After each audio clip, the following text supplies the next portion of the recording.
এখন আপনারা যদি এইভাবে স্টেজ বাই স্টেজ পড়েন তাহলে এই দেওয়ানি কার্যবিধিটা আপনাদের কাছে একটা গল্পের মতো মনে হবে এবং পাশাপাশি আপনাদের প্র্যাকটিস সম্পর্কেও ধারণা হবে। আপনারা যারা বার কাউন্সিল পরীক্ষা দেবেন আপনাদের কাছে সবচেয়ে কঠিন সাবজেক্ট হচ্ছে দেওয়ানি কার্যবিধি। আর এই ভিডিওটা দেখার পরে আপনাদের কাছে মনে হবে যে দেওয়ানি কার্যবিধিটা সবচেয়ে সহজ সাবজেক্ট। আপনাদের কাছে দেওয়ানি কার্যবিধি কঠিন মনে হওয়ার কারণ হচ্ছে দেওয়ানি কার্যবিধিটা যদি আপনারা একটা ধারার পরে আরেকটা ধারা পরে যান, সেকশন বাই সেকশন যদি পড়েন তাহলে আপনাদের কাছে কঠিনই মনে হবে, কারণ দেওয়ানি কার্যবিধিটা ধারাবাহিকভাবে লেখা হয় নাই। যেমন ধরেন সেকশন 9-এ বলা আছে প্রত্যেক দেওয়ানি প্রকৃতির মোকদ্দমার বিচার দেওয়ানি আদালত করবে যদি না কোনো আইনে বাধা না থাকে। এখন সেকশন 10-এ কি বলছে?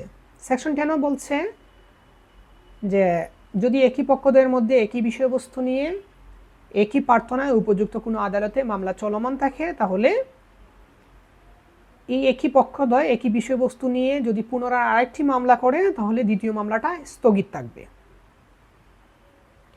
আর সেকশন 10-এ বলছে, সেকশন 11-এ বলছে যে যদি একই পক্ষদ্বয়ের মধ্যে একই বিষয়বস্তু নিয়ে একই প্রার্থনায় পূর্বে কোনো মামলা নিষ্পত্তি হয়ে থাকে তাহলে পুনরায় যদি একই পক্ষদ্বয়ের মধ্যে একই বিষয়বস্তু নিয়ে আরেকটি মামলা করা হয় তাহলে পরবর্তী মামলাটা খারিজ হয়ে যাবে। এখন দেখেন, আমি যে বললাম যে ধারাবাহিকভাবে লেখা হয় নাই, মামলা কিভাবে শুরু হয়, মামলা কিভাবে বিচার হয়, মামলা কিভাবে নিষ্পত্তি হয় কিছুই কিন্তু আমরা দেখি নাই বা কিছুই কিন্তু আমরা পড়ি নাই। তাহলে আমরা একটা মামলা কিভাবে খারিজ হয়, একটা মামলা কিভাবে নিষ্পত্তি হয় এটা কিভাবে বুঝব? আমাদের এটা বুঝতে হলে আমাদের পড়তে হবে যে দেওয়ানি কার্যবিধি অনুসারে একটা দেওয়ানি মামলা শুরু হয় কিভাবে, মামলা চলে কিভাবে, এর পরের স্টেজ কি এবং মামলাটা শেষ হয় কিভাবে, এইভাবে যদি আমরা স্টেজ বাই স্টেজ পড়ি এবং কোন স্টেজের সাথে কোন ধারা, কোন স্টেজের সাথে কোন আদেশ সম্পৃক্ত আছে এটা যদি আমরা মিলিয়ে পড়ি তাহলে দেওয়ানি কার্যবিধিটা আমাদের কাছে একদম গল্পের মতো মনে হবে আর এই দেওয়ানি কার্যবিধিটা আমাদের কাছে একদম সহজ মনে হবে। আসেন আপনাদেরকে দেখাই যে একটা মামলা শুরু হয় কিভাবে এবং মামলা চলে কিভাবে। এভাবে প্রত্যেকটা স্টেজ বাই স্টেজ আমি আজকে আপনাদের সাথে শেয়ার করব এবং কোন স্টেজের সাথে কোন ধারা বা কোন আদেশ সম্পৃক্ত আছে এটাও পাশাপাশি দেখিয়ে দেব। একটা দেওয়ানি মামলা শুরু হয় আর্জির মাধ্যমে। একটা দেওয়ানি মামলা শুরু হয় আর্জির মাধ্যমে। আর্জির ইংরেজিটা হচ্ছে প্লেইন্ট আর বাংলায় হচ্ছে আর্জি। এখন আর্জির মাধ্যমে যে মামলা শুরু করতে হবে এটা কোন জায়গায় বলছে? এটা বলছে ধারা 26-এ। ধারা 26-এ বলছে প্রত্যেক মোকদ্দমা আর্জি দাখিলের মাধ্যমে শুরু করতে হবে। প্রত্যেক মোকদ্দমা আর্জি দাখিলের মাধ্যমে শুরু করতে হবে। এখন আর্জিটা কি, আর্জির মধ্যে কি আছে, আর্জির উপাদান কি, এইগুলা কিন্তু ধারা 27, 28 বা কোনো ধারাতেই নাই। এগুলো আছে আদেশ 7, আদেশ 7 এবং সাথে আপনাদের আদেশ 6টাও পড়তে হবে একটা আর্জি রেডি করতে হলে। অর্থাৎ আর্জির উপাদান আমরা বলতে পারি আদেশ 6 এবং আদেশ 7-এ রয়েছে। এরপরে আর্জিটা দাখিল করতে হয় আদেশ 4 অনুসারে। আর্জি দাখিল করার পর আর্জি সম্পর্কে বা এই মামলা সম্পর্কে বিবাদীকে জানাইতে হবে। এই বিবাদীকে জানাতে হবে সমনের মাধ্যমে। বিবাদীকে জানাতে হবে সমনের মাধ্যমে। সমনটা এইভাবে লেখা হয়, আপনাদেরকে আমি ডিসপ্লেতে দেখাচ্ছি। সমনের বাংলায় সমনী। আর এই যে সমনের মাধ্যমে বিবাদীকে জানাতে হবে এই কথা বলছে ধারা 27-এ। তো ধারা 27-এ বলছে যদি আর্জিটা সঠিকভাবে দাখিল করা হয়, অর্থাৎ মামলাটা যদি সঠিকভাবে রুজু হয়ে থাকে তাহলে বিবাদীকে জানাতে হবে। বিবাদীকে জানাতে হবে সমনের মাধ্যমে জানাতে হবে, এটা বলছে ধারা 27-এ। কিন্তু সমনটা কিভাবে যাবে, সমনটা কে নিয়ে যাবে, সমনটা কে ইস্যু করবে, কোন দিন ইস্যু করবে, কতদিনের মধ্যে ইস্যু করবে, এই বিষয়ে কিছুই কিন্তু ধারা 27, 28 বা কোনো ধারাতেই নাই। এটা আছে আদেশ 5-এ, এটা আছে আদেশ 5-এ। তো বিবাদীর প্রতি সমন ইস্যু করার পর, বিবাদী সমন পাওয়ার পর বিবাদী এসে রিটেন স্টেটমেন্ট দিবে। রিটেন স্টেটমেন্ট মানে লিখিত জবাব।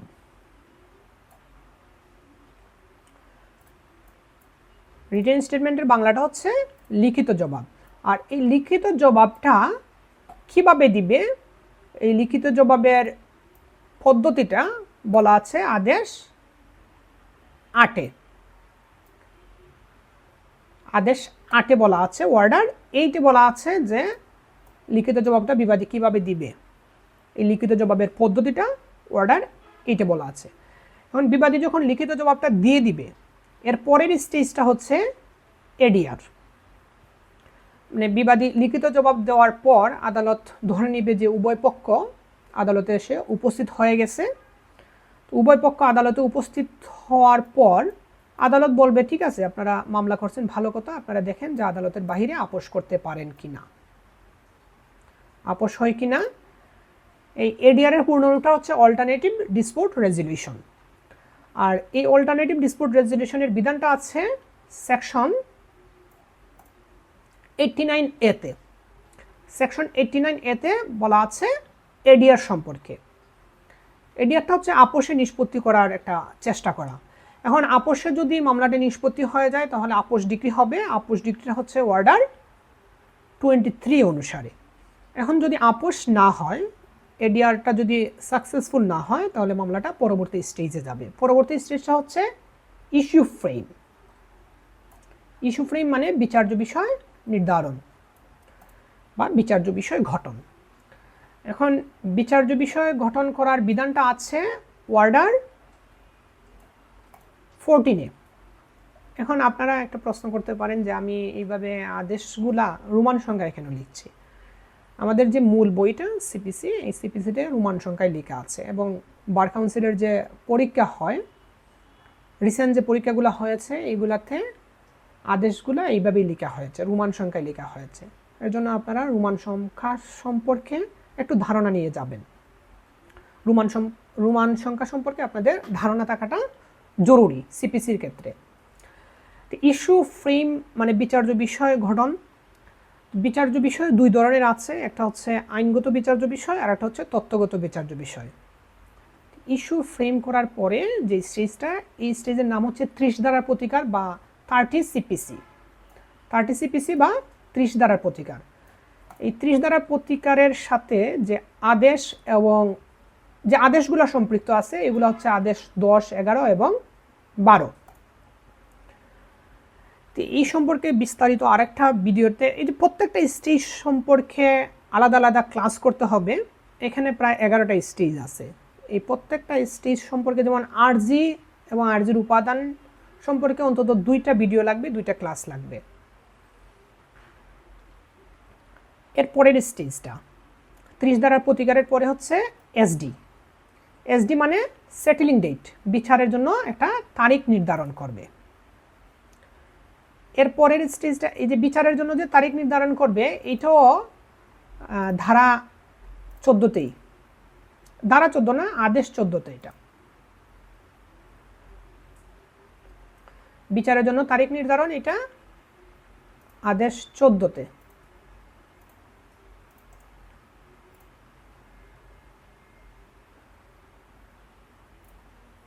এটাও আদেশ 14তে। আচ্ছা, এর পরের স্টেজটা, এর পরের স্টেজ হচ্ছে পিএইচ। পিএইচ এর পূর্ণরূপটা হচ্ছে পেরেম্পটরি হিয়ারিং। আর এটার সাথে যে বিধানটা সম্পৃক্ত, এই বিধানটা হচ্ছে অর্ডার 18, আদেশ 18। আদেশ 18। কারণ পিএইচ এর পরের যে স্টেজটা, এই যে পিএইচ এর ভিতরে কি করা হয়, পিএইচ এর মধ্যে আপনার সাক্ষ্য গ্রহণ করা হয়, অর্থাৎ চিফ ক্রস, এই যে এগুলা পিএইচ এর ভিতরেই করা হয়, পেরেম্পটরি হিয়ারিং এর ভেতরে।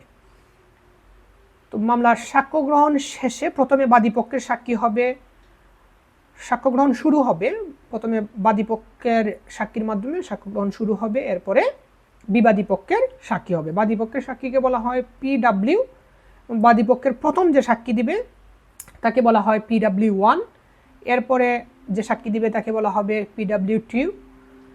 এইভাবে বিবাদী পক্ষের সাক্ষী যখন আসবে তখন বিবাদী পক্ষের প্রথম সাক্ষীকে বলা হবে DW1, এরপরে সাক্ষীকে বলা হবে DW2। এইভাবে সাক্ষ্য গ্রহণ সমাপ্ত হওয়ার পরে আর্গুমেন্ট হবে। আর্গুমেন্ট মানে হচ্ছে যুক্তিতর্ক। মানে আর্গুমেন্টের আসলে কোনো বিধান সিপিসিতে নাই, এটা একটা কাস্টম। সিপিসির কোনো আদেশ বা ধারায় আর্গুমেন্ট সম্পর্কে কিছু বলা নাই, তবে আর্গুমেন্ট প্রত্যেকটা মামলাতেই হয়। আর্গুমেন্ট একটা কাস্টম। এরপরে হচ্ছে জাজমেন্ট। আর্গুমেন্ট যেদিন শুনবে আদালত ওই দিন থেকে 7 দিনের মধ্যে রায় প্রচার করবে। রায়ের ইংরেজিটা হচ্ছে জাজমেন্ট। এবং জাজমেন্ট যেদিন প্রচার করবে বা রায় যেদিন প্রচার করবে ওই দিন থেকে 7 দিনের মধ্যে ডিক্রি দিবে। ডিক্রির বাংলাটাও ডিক্রি, আইনজীবীরা এটার বাংলা এখন পর্যন্ত করে নাই। আর এই জাজমেন্ট এবং ডিক্রি সম্পর্কে বলা আছে